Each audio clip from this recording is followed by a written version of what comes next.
সমাগত দেশৰ ৭৫ সংখ্যক গণৰাজ্য দিৱস মাজত মাত্ৰ এটা দিন বাকি গণৰাজ্য দিৱসৰ প্ৰাক মুহূৰ্তত অধিক সষ্টম হৈ পৰিছে অসম আৰক্ষী ঠায়ে ঠায়ে চলিছে নাকা চেকিং মধ্য অসমৰ প্ৰৱেশদ্বাৰতো চলিছে তালাচী আৰু আমনি তন্নকৈ চলিছে আৰক্ষীৰ তালাচী আৰু সামগ্ৰীৰ পৰা ভাৰ্গৱ হাজৰিকাৰ এক প্ৰতিবেদন আছে এই মুহূৰ্তত আগবঢ়ালো সমাগত দেশৰ ৭৫ সংখ্যক গণৰাজ্য দিৱস এই গণৰাজ্য দিৱসৰ প্ৰাক মুহূৰ্তত দেখা পোৱা গৈছে সষ্টম হৈ পৰিছে অসম আৰক্ষীৰ সমান্তৰালভাৱে দেখা পোৱা গৈছে যে সামগ্ৰী আৰক্ষীয়ে নিষিদ্ধ নিৰাপত্তাৰ ব্যৱস্থা সুনিশ্চিত কৰিবৰ বাবে আমনিৰ দৰে এটা ব্যৱসায়িক প্ৰাণকেন্দ্ৰ স্বৰূপ অঞ্চলত নাকা চেকিঙৰ ব্যৱস্থা কৰিছে সামগ্ৰিক কথাখিনি মোৰ সৈতে উপস্থিত থকা কেমেৰা পাৰ্চন কংকনে দেখুৱাই আছে দেখা পোৱা গৈছে যে ৰাজপথছোৱাত আৰক্ষীয়ে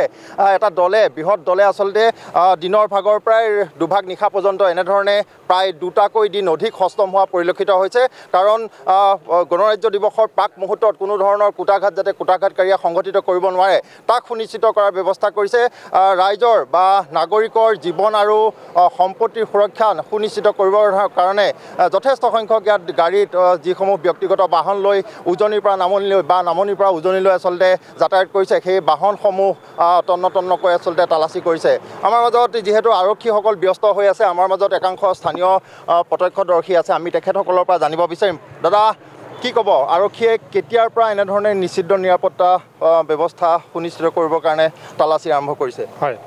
আৰক্ষী বিশেষকৈ আমাৰ এইটো সামগ্ৰী আৰক্ষী নিৱেশৰ আণ্ডাৰত চকীৰ ভিতৰত পৰে সামগ্ৰী আৰক্ষী নিৱেশৰ আৰক্ষী বিষয়াসকলৰ লগতে সকলো আৰক্ষী আহি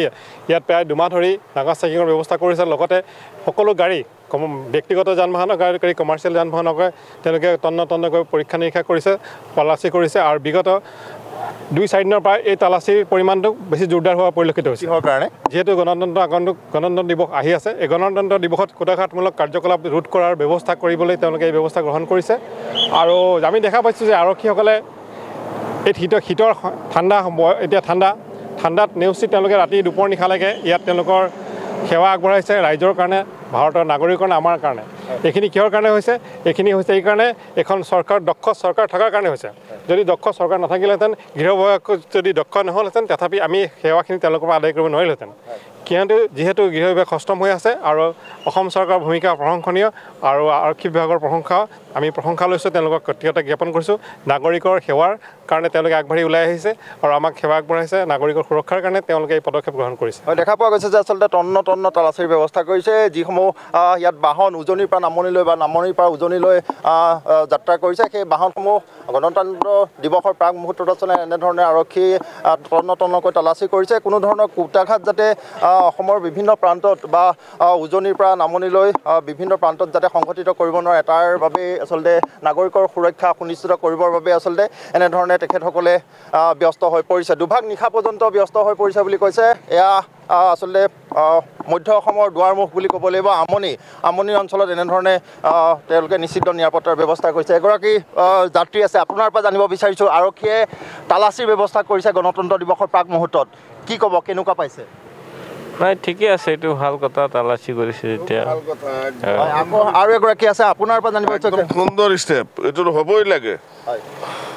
যাতে কোনো গণতন্ত্ৰ দিৱস আহি আছে তাত যাতে অশান্তি হ'ব নহয় কোনো দোষী যাতে সাৰি যাব নোৱাৰে আৰু সকলো ৰাইজ যাতে শান্তিত থাকিব পাৰে নিশ্চয় আৰক্ষীৰ যিখিনি কৰণীয় সেইখিনিক লৈ আচলতে সকলোৱে আৰক্ষীক প্ৰশংসাত পঞ্চমুখ হৈছে বুলি ক'ব লাগিব এগৰাকী জ্যেষ্ঠ ব্যক্তি আছে আপোনাৰ পৰা জানিব বিচাৰিছোঁ যিহেতু ৰাস্তাত নাকা চেকিঙৰ ব্যৱস্থা কৰিছে আপোনালোক উজনিৰ ফালৰ পৰা আহি আছে ক'ৰবাত পাইছেনে এনেকুৱা নাকা চেকিং ইয়াত আমি আগত আৰু নাই পোৱা কেনেকুৱা পাইছে আপোনালোকৰ সুৰক্ষাৰ বাবে আচলতে এই ব্যৱস্থা লৈছে হয় ভাল হৈছে কাজিৰঙা ওচৰত এটা পাইছিলোঁ হয় ভাল হৈছে একো অসুবিধা হোৱা নাই আমাৰ হয় এইবাৰ গণতন্ত্ৰ দিৱসটি কেনেকৈ উদযাপন কৰিব কেনেকৈ যাব আমি আগত কৰা নিচিনাই কৰিম আৰু গতানুগতিকভাৱে পতাকা উত্তোলন কৰিম নিশ্চয় যি সময়ত আচলতে নিষিদ্ধ ঘোষিত সশস্ত্ৰ সংগঠন আলফাই গণতন্ত্ৰ দিৱস বৰ্জনৰ বাবে হুংকাৰ প্ৰদান কৰিছে নিৰ্দেশনা বা জাননী জাৰি কৰিছে সেই সময়ত